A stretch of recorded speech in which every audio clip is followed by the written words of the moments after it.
ओम नमः शिवाय। हर हर महादेव। आप सभी का दिन शुभ हो। प्रिय श्रोताओं, सावन मास की कथा श्रृंखला का आज 14वां दिन है, गुरुवार, जो बृहस्पति देव, भगवान विष्णु और सद्गुरु तत्व को समर्पित है। आज हम सभी साष्टांग प्रणाम करते हैं भगवान शिव के सदाशिव रूप को, जो सृष्टि, स्थिति और लय के मूल स्रोत हैं, जो अनादि हैं, अनंत हैं और गुरु तत्व के परम आधार हैं। आज अध्याय शुरू करने से पहले हम सभी मिलकर प्रार्थना करें। हे सदाशिव, हमें अपने जीवन में स्थिरता, सत्य और शांति प्रदान करें। हे माँ पार्वती, हमें ऐसी शक्ति दें कि हम हर परिस्थिति में धैर्य और श्रद्धा बनाए रखें। हे बृहस्पति देव, हमें धर्म, सद्गति और विवेक से ओतप्रोत करें। हे श्री हरि विष्णु, हमारे अंतःकरण में भक्ति, सेवा और विनम्रता का विस्तार करें। यदि हमारी श्रद्धा में कोई कमी, पूजा में कोई त्रुटि हो गई हो तो कृपया हमें क्षमा करें और अपने चरणों की शरण में हमें दृढ़ बनाएं। अब आज की कथा सुनने से पहले जान लेते हैं आज के पंचांग के बारे में। आज दिनांक है 24 जुलाई और दिन है गुरुवार। आज सावन मास की अमावस्या है, जिसे हरियाली अमावस्या भी कहते हैं। और आज अमावस्या तिथि पूरा दिन रहने के बाद मध्य रात्रि 12:40 पर समाप्त होगी। ब्रह्म मुहूर्त का समय सुबह 4:22 से 5:10 तक रहेगा। सूर्योदय सुबह 5:58 और सूर्यास्त का समय होगा शाम 7:08 पर। इसके अलावा आज राहु काल दोपहर 1:30 से 3 बजे तक रहेगा। पुनर्वसु नक्षत्र शाम 4:43 तक रहेगा और बाद में पुष्य नक्षत्र प्रारंभ हो जाएगा। तो आज अमावस्या के दिन गुरु पुष्य योग भी बन रहा है, जो कि बहुत शुभ माना जाता है। अब सुनते हैं आज की कथा। भगवान शिव देवी पार्वती से कहते हैं कि हे पार्वती, योगेश्वरी से पूर्व दिशा में आदि नारायण भगवान विष्णु विराजमान हैं। ये पादुका पर खड़े हैं और सब दैत्यों का नाश करने वाले हैं। पहले सतयुग में मेघवाहन नाम से प्रसिद्ध एक दैत्य हुआ है। उसे ब्रह्मा जी ने वरदान दिया था कि जब भगवान विष्णु युद्ध भूमि में तुम्हें पादुका से मारेंगे तभी तुम्हारी मृत्यु होगी, वरना नहीं होगी। इस प्रकार वर पाकर वह दैत्य देवता, असुर और मनुष्यों सहित समस्त भूमंडलों को संताप अर्थात दुख देने लगा। कोटि युगों तक सबको नाना प्रकार के कष्ट देकर वह दक्षिण समुद्र के तट पर आया और वहां ऋषियों के आश्रमों का विध्वंस करने लगा। तब ऋषियों ने उसे अजेय समझकर भगवान गरुड़ ध्वज का स्तवन किया। ऋषि बोले, परम कल्याण आपको नमस्कार है। आप कल्याण स्वरूप आत्मयोगी को नमस्कार है। आप जनार्दन, श्रीधर और सृष्टिकर्ता हैं। देव, आपको नमस्कार है। कमल केसर के समान स्वर्णमय मुकुट धारण करने वाले केशव को नमस्कार है। आप अत्यंत सूक्ष्म तथा अतिशय महान शरीर वाले हैं। आपको बारंबार नमस्कार है। आपकी नाभि से कमल प्रकट हुआ है। आपको नमस्कार है। आप ही श्रीहरि तथा हरिवेदा हैं। आपको नमस्कार है। आप ही संपूर्ण जगत के कारण भूत हिरण्यगर्भ हैं। आपको नमस्कार है। आप अपनी महिमा से कभी च्युत न होने वाले तथा सर्वोच्च पद में स्थित हैं। आपको बारंबार नमस्कार है। संसार सागर से पार उतारने वाले हे प्रभु, आप ज्ञाननों का प्रदान करने वाले हैं। आपको नमस्कार है। आपकी बुद्धि कभी कुंठित नहीं होती। आप धाता और संसार की सृष्टि, पालन और संहार करने वाले हैं। आपको नमस्कार है। आपका वासुदेव नाम सभी पातकों का नाश करने वाला है। इस सत्य के प्रभाव से ये मेघवाहन दैत्य नष्ट हो जाए। भगवान विष्णु के भक्तों में पाप नहीं ठहरता। भगवान विष्णु स्मरण करते ही सभी पापों का नाश कर देते हैं। ये सत्य है, तो ये पापात्मा मेघवाहन दैत्य नष्ट हो जाए। परमेश्वर के जगदाधार वासुदेव नाम का भक्ति पूर्वक स्मरण करने से सबका कल्याण हो और समस्त संसार के सभी दोष भी नष्ट हो जाएं। ऋषियों के इस प्रकार स्तुति करने पर आदि नारायण भगवान श्री हरि ने पादुका पर आरूढ़ होकर उन सबको दर्शन दिया और कहा, आप लोगों के मन में कौन सा कार्य उपस्थित हुआ है, बताइए, मैं उसे अवश्य ही पूर्ण करूंगा। आपके द्वारा की हुई इस स्तुति से मैं बहुत संतुष्ट हूँ। तब ऋषि कहने लगे, देव, आप सब कुछ जानते हैं, आपसे कुछ भी छुपा नहीं है। इस महाबली दैत्य मेघवाहन का संहार कर दीजिए, जिससे सारा विश्व निर्भय हो सके। उनके इस प्रकार कहने पर भगवान विष्णु ने उस दैत्य को युद्ध के लिए ललकारा और अपनी पादुका से उसकी छाती में प्रहार कर दिया। उसकी चोट खाकर दैत्य के प्राण पखेरु उड़ गए और वह समुद्र में गिर पड़ा। उस श्रेष्ठ दैत्य का वध करके भगवान विष्णु उसी स्थान पर स्थित हो गए। आज भी वे वहीं पादुका के आसन पर खड़े हैं। जो श्रेष्ठ मनुष्य एकादशी तिथि को भक्ति पूर्वक उनकी पूजा करता है, वह अश्वमेध यज्ञ का फल पाकर स्वर्ग में आनंदित होता है। जिनके हृदय में भगवान आदि नारायण विराजमान है, उनके लिए कलयुग में भी सतयुग है। महादेव जी कहते हैं, देवी आदि नारायण से 3 धनुष पश्चिम महानदी सन्निहिता विराज रही हैं। जब जरासंध के आक्रमण के भय से बाल, वृद्ध, वणिकजन तथा अपने परिवारजनों सहित सभी यादवों को साथ लेकर भगवान श्री कृष्ण मथुरा को सूनी करके चले गए, तब प्रभास क्षेत्र में ही आए। वहां उन्होंने रहने के लिए समुद्र से स्थान मांगा। इसी समय सूर्य ग्रहण लग गया। तब भगवान जनार्दन ने यादवों से कहा कि मैं परम पवित्र सन्निहित नामक सरोवर को यहाँ लाऊंगा। उनके इतना कहते ही धरती फोड़कर शुभ जल का प्रवाह प्रकट हो गया। ये देखकर बलराम जी तथा सांब आदि सभी यादवों ने उसमें ग्रहण स्नान किया। उसमें स्नान करने से अग्निष्टोम यज्ञ का फल मिलता है। वहां एक एक आहुति देने से कोटि होम का फल मिलता है। उस स्थान में रहकर अगर कोई मंत्र जप करता है तो उसे एक एक जप का कोटि कोटि गुना फल मिलता है। सन्निहिता के दक्षिण तट पर पांडवेश्वर लिंग है, जिसकी स्थापना 5 पांडवों ने की है।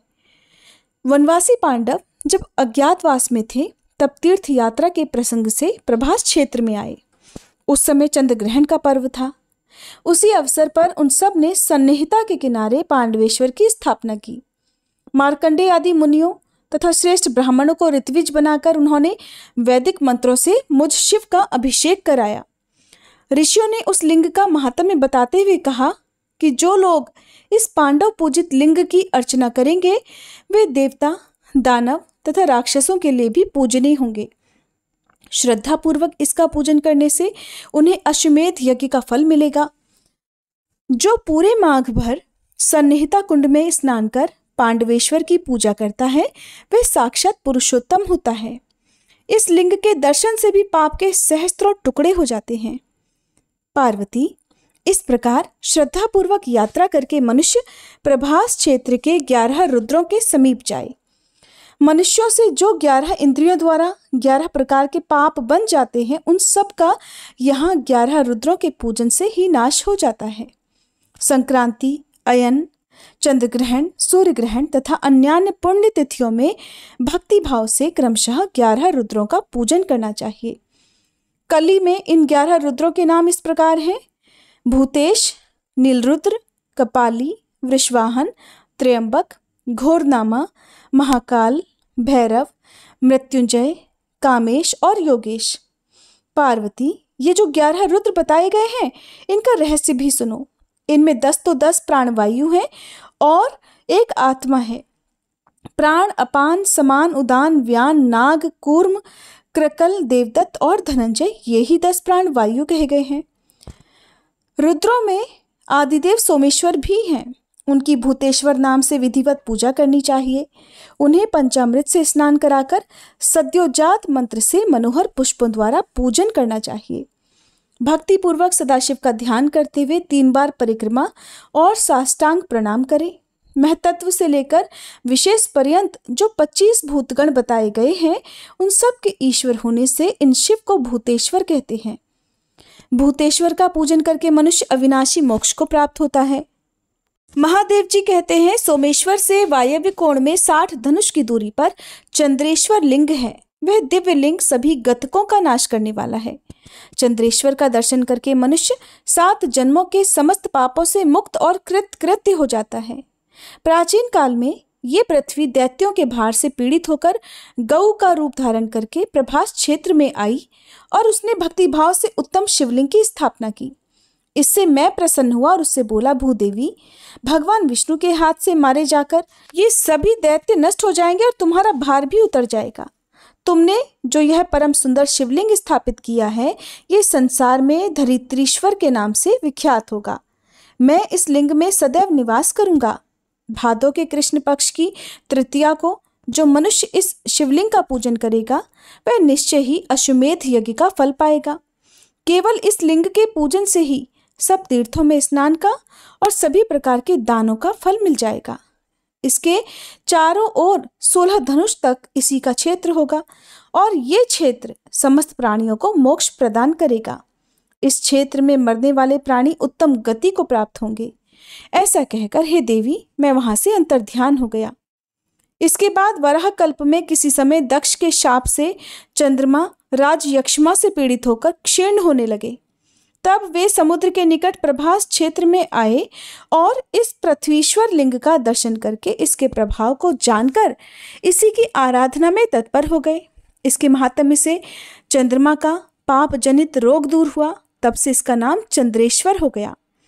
इसके बाद जहाँ चक्रधर विष्णु तथा दंडपाणी गणेश दोनों एक स्थान पर स्थित हैं, वहाँ की यात्रा करे। जो मनुष्य भक्तिभाव से क्रमशः उन दोनों की पूजा करता है वह पाप से मुक्त होकर मेरे लोक में जाता है। जो माघ मास की चतुर्दशी और कृष्ण पक्ष की अष्टमी को गंध पुष्प धूप आदि उपचारों से दंडनायक की पूजा करता है उसे कभी विघ्न नहीं होता। जो एकादशी तिथि को निराहार रहकर चक्रपाणी का पूजन करता है वह सभी पापों से मुक्त होकर भगवान विष्णु के लोक में जाता है। इन दोनों के उत्तर और बाल रूपधारी ब्रह्मा से वायव्य कोण में सांब के द्वारा स्थापित देवेश्वर सांबादित्य का स्थान है।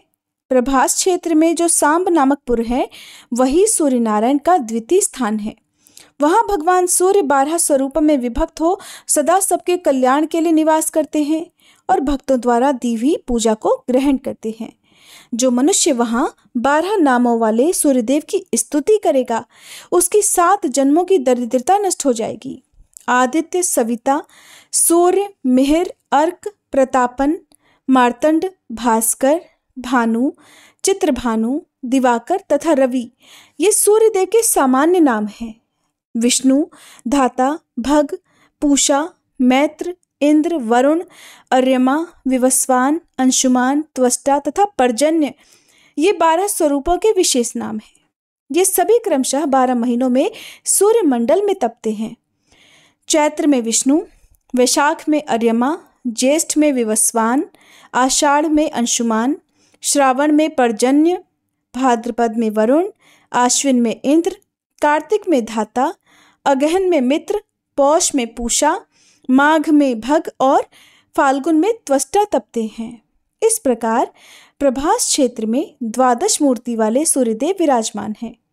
माघ शुक्ला पंचमी को एक भक्त व्रत, षष्ठी को नक्त व्रत और सप्तमी को सांबादित्य के समीप उपवास व्रत करके मनुष्य लाल चंदन मिश्रित कनेर के फूलों से सूर्य नारायण के लिए अर्घ्य और धूप देकर पूजा करे। शक्ति के अनुसार ब्राह्मण भोजन भी कराए। जो इस प्रकार सांबादित्य का पूजन करता है वह इस लोक में समस्त मनोवांछित फलों को पा लेता है। अब जानिए भगवान शिव के काशी विश्वनाथ और भीमा शंकर ज्योतिर्लिंग की कथा के बारे में। पहले जान लीजिए भीमा शंकर ज्योतिर्लिंग के बारे में। तो ये ज्योतिर्लिंग महाराष्ट्र के पुणे से लगभग 100 किलोमीटर की दूरी पर सह्याद्री की पहाड़ी पर स्थित है। इसे भीमा शंकर भी कहते हैं। और इस ज्योतिर्लिंग की स्थापना के विषय में शिव महापुराण में जो कथा मिलती है उसके अनुसार प्राचीन काल में भीम नामक एक महाप्रतापी राक्षस था। वह कामरूप प्रदेश में अपनी मां के साथ रहा करता था। वह महाबली राक्षस राज रावण के छोटे भाई कुंभकर्ण का पुत्र था, लेकिन उसने अपने पिता को कभी देखा नहीं था। उसके होश संभालने के पहले ही भगवान श्री राम के द्वारा कुंभकर्ण का वध कर दिया गया था। जब वह युवावस्था को प्राप्त हुआ तब उसकी माता ने उसे सारी बात बताई। भगवान विष्णु के अवतार श्री रामचंद्र जी द्वारा अपने पिता के वध की बात सुनकर वह महाबली राक्षस अत्यंत संतप्त और क्रोधित हो उठा। अब वह निरंतर भगवान श्री हरि के वध का उपाय सोचने लगा। उसने अपने अभीष्ट की प्राप्ति के लिए लगभग 1000 वर्षों तक बहुत कठिन तपस्या की। फिर उसकी तपस्या से प्रसन्न होकर श्री ब्रह्मा जी ने उसे लोक विजयी होने का वरदान दे दिया। अब तो वह राक्षस ब्रह्मा जी के उस वरदान के प्रभाव से सारे प्राणियों को पीड़ित करने लगा। उसने देवलोक पर आक्रमण करके देवराज इंद्र सहित सभी देवताओं को वहां से बाहर निकाल दिया। पूरे देवलोक पर अब भीम का अधिकार हो गया। इसके बाद उसने भगवान श्री हरि को भी युद्ध में परास्त कर दिया। श्री हरि को पराजित करने के बाद उसने कामरूप के परम शिव भक्त राजा सुदक्षिण पर आक्रमण करके उन्हें मंत्रियों अनुचरों सहित बंदी बना लिया। इस प्रकार धीरे धीरे उसने समस्त लोकों पर अपना अधिकार जमा लिया। उसके अत्याचार से वेदों, पुराणों, शास्त्रों और स्मृतियों का सभी जगह पर एकदम लोप हो गया। वह किसी को कोई भी धार्मिक काम नहीं करने दिया करता। इस प्रकार यज्ञ, दान, तप, स्वाध्याय आदि के सारे कार्य एकदम रुक गए। भीम के अत्याचार की भीषणता से घबराकर ऋषि मुनि और देवतागण भगवान शिव की शरण में गए और उनसे अपना तथा अन्य समस्त प्राणियों का दुख निवेदित किया। उनकी प्रार्थना सुनकर भगवान शिव उनसे कहने लगे कि हे देवतागणों, हे ऋषि मुनियों, मैं शीघ्र ही उस अत्याचारी राक्षस का संहार करूंगा। उसने मेरे प्रिय भक्त कामरूप नरेश सुदक्षिण को भी सेवकों सहित बंदी बना लिया है। वह अत्याचारी असुर अब और अधिक जीवित रहने का अधिकारी नहीं रह गया। भगवान शिव से ये आश्वासन पाकर ऋषि मुनि और देवगण अपने अपने स्थानों को वापस लौट गए। इधर राक्षस भीम के बंदी गृह में पड़े हुए राजा सुदक्षिण ने भगवान शिव का ध्यान किया। वे अपने सामने पार्थिव शिवलिंग रखकर अर्चना कर रहे थे। उन्हें ऐसा करते देख क्रोध में अंधे हुए राक्षस भीम ने अपनी तलवार से उस पार्थिव शिवलिंग पर प्रहार कर दिया, किंतु उसकी तलवार का स्पर्श उस लिंग से हो भी नहीं पाया कि उसके भीतर से साक्षात शंकर जी वहां प्रकट हो गए और उन्होंने अपनी हुंकार मात्र से ही, केवल हुंकार मात्र से ही उस राक्षस को वहीं जलाकर भस्म कर दिया। भगवान शंकर जी का ये अद्भुत कृत्य देखकर समस्त ऋषि मुनि और देवगण वहां एकत्रित होकर उनकी स्तुति करने लगे। उन लोगों ने भगवान शिव से प्रार्थना की कि हे महादेव, आप लोक के कल्याण के लिए अब सदा के लिए यही निवास कर लीजिए। ये क्षेत्र तो शास्त्रों में अपवित्र बताया गया है। आपके निवास से ये परम पवित्र पुण्य क्षेत्र बन जाएगा। तब प्रसन्न हुए भगवान शिव ने सभी की प्रार्थना स्वीकार कर ली और वह वहां ज्योतिर्लिंग के रूप में सदा निवास करने लगे। उनका यह ज्योतिर्लिंग भीमेश्वर के नाम से विख्यात हुआ। मान्यता है कि भीमा शंकर ज्योतिर्लिंग के दर्शन करने का फल कभी व्यर्थ नहीं जाता। जो भी भक्त यहाँ सच्चे मन से आकर दर्शन करते हैं, उनकी सभी मनोकामनाएं पूर्ण हो जाती हैं। अब जानिए काशी विश्वनाथ ज्योतिर्लिंग के बारे में। तो ये ज्योतिर्लिंग उत्तर भारत की प्रसिद्ध नगरी काशी में स्थित है। इस नगरी का प्रलय काल में भी लोप नहीं होता, ऐसा कहा जाता है। उस समय भगवान अपनी वास भूमि इस पवित्र नगरी को अपने त्रिशूल पर धारण कर लेते हैं। प्रलय काल समाप्त होने के बाद और सृष्टि काल आने पर पुनः यथास्थान रख देते हैं। सृष्टि आदि की स्थली भी इसी नगरी को बताया जाता है। भगवान श्री हरि ने इसी स्थान पर सृष्टि कामना से तपस्या करके भगवान शंकर को प्रसन्न किया था। अगस्त मुनि ने भी इसी स्थान पर अपनी तपस्या द्वारा भगवान शिव को संतुष्ट किया था। इस पवित्र नगरी की महिमा ऐसी ही है कि यहाँ जो भी प्राणी अपने प्राणों का त्याग करता है, उसे मोक्ष की प्राप्ति होती है। बार बार जीवन मरण के बंधन में नहीं बंधना पड़ता। भगवान शंकर उसके कान में तारक मंत्र का उपदेश करते हैं और इस मंत्र के प्रभाव से पापी से पापी प्राणी भी अपने पापों से मुक्ति पाकर भव सागर की बाधाओं से पार हो जाते हैं। तारक मंत्र है, विषयासक्त चित्तो अपि त्यक्त धर्मर्ति नरः इह क्षेत्रे मृतः सो अपि संसारे न पुनर्भवेत्।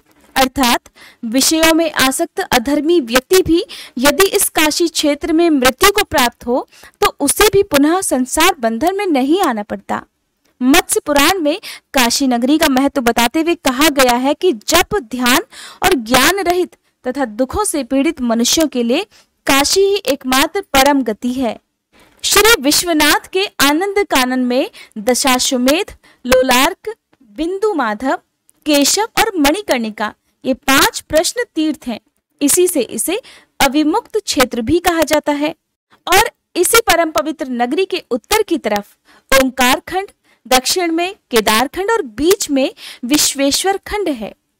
प्रसिद्ध विश्वनाथ ज्योतिर्लिंग इसी खंड में स्थित है। पुराणों में इस ज्योतिर्लिंग के संबंध में जो कथा दी गई है उसके अनुसार भगवान शंकर देवी पार्वती से विवाह करके कैलाश पर्वत पर निवास कर रहे थे, लेकिन वहां पिता के घर में ही विवाहित जीवन बिताना देवी पार्वती को अच्छा नहीं लगता था। एक दिन उन्होंने भगवान शिव से कहा कि हे प्रभु, आप मुझे अपने घर ले चलिए, यहाँ रहना मुझे बिल्कुल भी अच्छा नहीं लगता। सारी लड़कियां तो शादी के बाद अपने पति के घर जाती हैं और मुझे अपने पिता के घर में ही रहना पड़ रहा है। भगवान शिव ने उनकी ये बात स्वीकार कर ली। माता पार्वती को साथ लेकर वे अपनी पवित्र नगरी काशी में आ गए और वहां आकर वे विश्वनाथ ज्योतिर्लिंग के रूप में स्थापित हो गए। इस ज्योतिर्लिंग के दर्शन पूजन से मनुष्य अपने सभी पापों से, सभी तापों से छुटकारा पा लेते हैं। हर दिन नियम से विश्वनाथ जी के दर्शन करने वाले भक्तों का समस्त भार भगवान शंकर अपने ऊपर ले लेते हैं और ऐसा भक्त उनके परम धाम का अधिकारी बन जाता है और भगवान शिव की कृपा और मां पार्वती की कृपा सदा उन पर बनी रहती है। 12 ज्योतिर्लिंगों में प्रमुख काशी विश्वनाथ, जहां वाम रूप में स्थापित बाबा विश्वनाथ शक्ति की देवी मां भगवती के साथ विराजे हुए हैं। मान्यता है कि पवित्र गंगा जी में स्नान और काशी विश्वनाथ के दर्शन मात्र से मोक्ष की प्राप्ति संभव है। श्रृंगार के समय सारी मूर्तियां पश्चिम मुखी होती हैं। यहाँ के ज्योतिर्लिंग में शिव और शक्ति दोनों एक साथ ही विराजमान हैं। जय भोलेनाथ। आज के अध्याय में बस इतना ही। अब सुनते हैं शिव चालीसा पाठ। जय गणेश गिरिजा सुवन, मंगल मूल सुजान, कहत अयोध्या दास तुम, देहु अभय वरदान। जय गिरिजापति दीन दयाला, सदा करत संतन प्रतिपाला। भाल चंद्रमा सोहत नीके, कानन कुंडल नाग फनी के। अंग गौर शिर गंग बहाए, मुंड माल तन क्षार लगाए। वस्त्र खाल बाघांबर सोहे, छवि को देखी नाग मन मोहे। मैना मातु की हवे दुलारी, वाम अंग सोहत छवि न्यारी। कर त्रिशूल सोहत छवि भारी, करत सदा शत्रुन क्षयकारी। नंदी गणेश सोहित है कैसे, सागर मध्य कमल है जैसे। कार्तिक श्याम और गणराऊ, या छवि को कही जात न काऊ। देवन जब ही जाय पुकारा, तब ही दुख प्रभु आप निवारा। किया उपद्रव तारक भारी, देवन सब मिली तुम ही जुहारी। तुरत षडानन आप पठायऊ, लव निमेष मह मारी गिरायऊ। आप जलंधर असुर संहारा, सुयश तुम्हार विदित संसारा। त्रिपुरासुर सन युद्ध मचाई, सब ही कृपा कर लीन बचाई। किया तप ही भागीरथ भारी, पुरब प्रतिज्ञा तासु पुरारी। दानिन मह तुम सम को नाही, सेवक स्तुति करत सदाही। वेद नाम महिमा तब गाई, अकथ अनादि भेद नहीं पाई। प्रकटी उदधि मंथन में ज्वाला, जरत सुरासुर भय विहाला। कीन्ही दया तह करि सहाई, नीलकंठ तब नाम कहाई। पूजन रामचंद्र जब कीन्हा, जीत के लंक विभीषण दीन्हा। सहस कमल में हो रहे धारी, कीन्ह परीक्षा तब ही पुरारी। एक कमल प्रभु राखे उजोई, कमल नयन पूजन चह सोई। कठिन भक्ति देखी प्रभु शंकर, भय प्रसन्न दिए इच्छित वर। जय जय जय अनंत अविनाशी, करत कृपा सबके घटवासी। दुष्ट सकल नित मोहि सतावे, भ्रमत रहो मोहि चैन ना आवे। त्राहि त्राहि मैं नाथ पुकारो, ये ही अवसर मोहि आन उबारो, ले त्रिशूल शत्रुन को मारो, संकट से मोहि आन उबारो। मात पिता भ्राता सब होई, संकट में पूछत नहीं कोई। स्वामी एक है आस तुम्हारी, आए हरहु मम संकट भारी। धन निर्धन को देत सदाही, जो कोई जाचे सो फल पाही। स्तुति के ही विधि करे तुम्हारी, क्षमहु नाथ अब चूक हमारी। शंकर हो संकट के नाशन, मंगल कारण विघ्न विनाशन। योगी यति मुनि ध्यान लगावे, शारद नारद शीश नवावे। नमो नमो जय नमः शिवाय, सुर ब्रह्मादिक पार न पाए। जो यह पाठ करे मन लाई, तापर होत है शंभु सहाई। ऋनिया जो कोई हो अधिकारी, पाठ करे सो पावन हारी। पुत्र होन कर इच्छा जोई, निश्चय शिव प्रसाद ते ही होई। पंडित त्रयोदशी को लावे, ध्यान पूर्वक होम करावे। त्रयोदशी व्रत करे हमेशा, ताके तन नहीं रहे कलेशा। धूप दीप नैवेद्य चढ़ावे, शंकर सम्मुख पाठ सुनावे। जन्म जन्म के पाप नसावे, अंत धाम शिवपुर में पावे।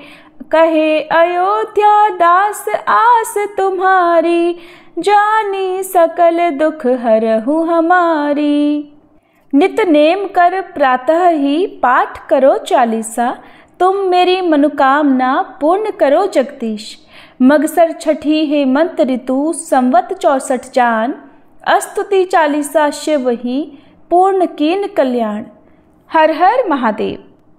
ओम जय शिव ओमकारा, स्वामी जय शिव ओमकारा। ब्रह्मा विष्णु सदा शिव, ब्रह्मा विष्णु सदा शिव, अर्धांगी धारा। ओम जय शिव ओमकारा।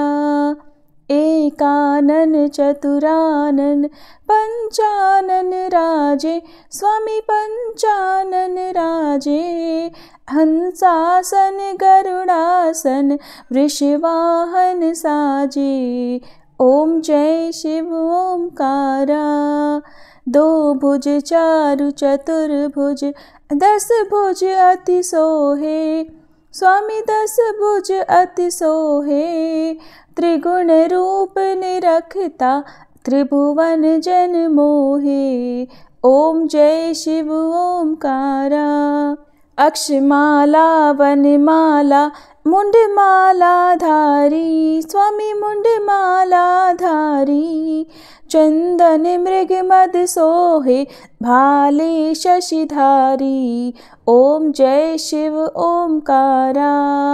श्वेतांबर पीतांबर बाघांबर अंगे, स्वामी बाघांबर अंगे। सनकादिक गरुड़ादिक भूतादिक संगे। ओम जय शिव ओमकारा। कर के मध्य कमंडल चक्र त्रिशूलधारी, स्वामी चक्र त्रिशूलधारी। सुखकारी दुखहारी जग पालनकारी। ओम जय शिव ओमकारा। ब्रह्मा विष्णु सदा शिव, जानत अविवेका, स्वामी जानत अविवेका। प्रणवाक्षर में शोभित ये तीनों एका। ओम जय शिव ओमकारा।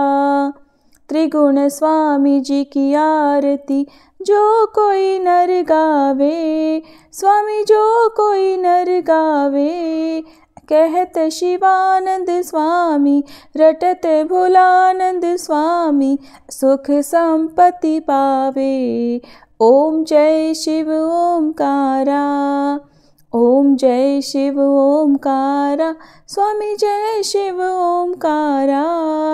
ब्रह्मा विष्णु सदा शिव, अर्धांगी धारा। ओम जय शिव ओमकारा।